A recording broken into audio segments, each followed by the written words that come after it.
School মানেই শুধু বই আর খাতা নয়, স্কুল মানেই বন্ধুত্ব, স্কুল মানেই হাসি, আর স্কুল মানেই কখনো কখনো ডিম খিচুড়ির পিকনিক। আজকের সকালটা শুরু হলো একটু অন্যরকম ভাবে, হাতে পাতিল, কাঁধে ব্যাগ আর চোখে খুশির ঝিলিক।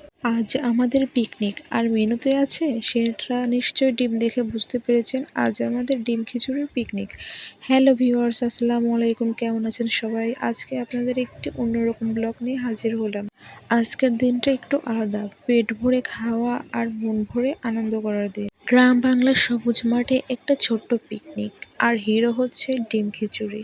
আমাদের সবার প্রিয় ডিম খিচুড়ি। তো প্রথমে এখানে স্টুডেন্ট যারা ছেলেরা মিলে এখানে চুলা কাটতেছিল, আর ওইদিকে মেয়েরা কোটা বাছার কাজ সারছিল। আমি আগেই এদের কাজ ভাগ করে দিয়েছিলাম। ছেলেরা যেহেতু ছেলেরা কাজ করবে, অন্যদিকে মেয়েরা মেয়েদের কাজ করবে।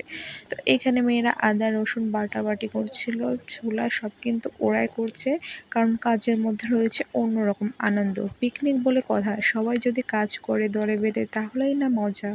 তো এইখানে সবাই মিলে কিন্তু কাজ করছিল, সবাইয়ের থেকে ডিম খিচুড়ি তুলে আমরা একটা পিকনিকের আয়োজন করেছিলাম। এই দিনটা খুবই মজার ছিল, কারণ ওদের চোখে যে আনন্দের হাসি দেখছিলাম, আমি আমার ছেলেবেলা বারবার ফিরে পাচ্ছিলাম। আমরাও ছোটবেলায় অনেক পিকনিক করেছি। এদিকে চুলার কাজ প্রায় শেষ, হাঁড়ি বসাচ্ছে। এদিকে মেয়েদেরও কিন্তু কাটা বাছার কাজ সম্পূর্ণ হয়ে গেছে, ওরাও যে যার মতো হাত ধুয়ে নিচ্ছে।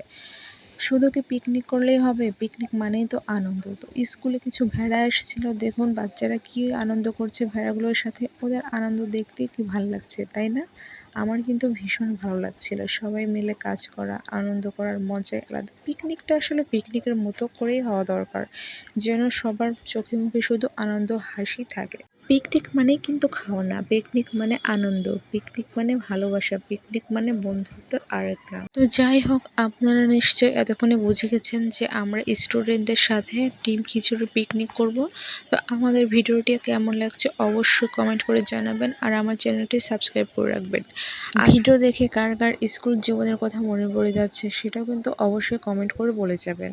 আর হ্যাঁ, নেক্সট ভিডিওতে দেখাবো আমাদের রান্নাবান্না এবং খাওয়া দাওয়া। সে পর্যন্ত আমাদের সাথেই থাকুন। অনেক অনেক দোয়া করুন, সাপোর্ট করুন এবং ভিডিওটি শেয়ার করুন। আল্লাহ হাফেজ।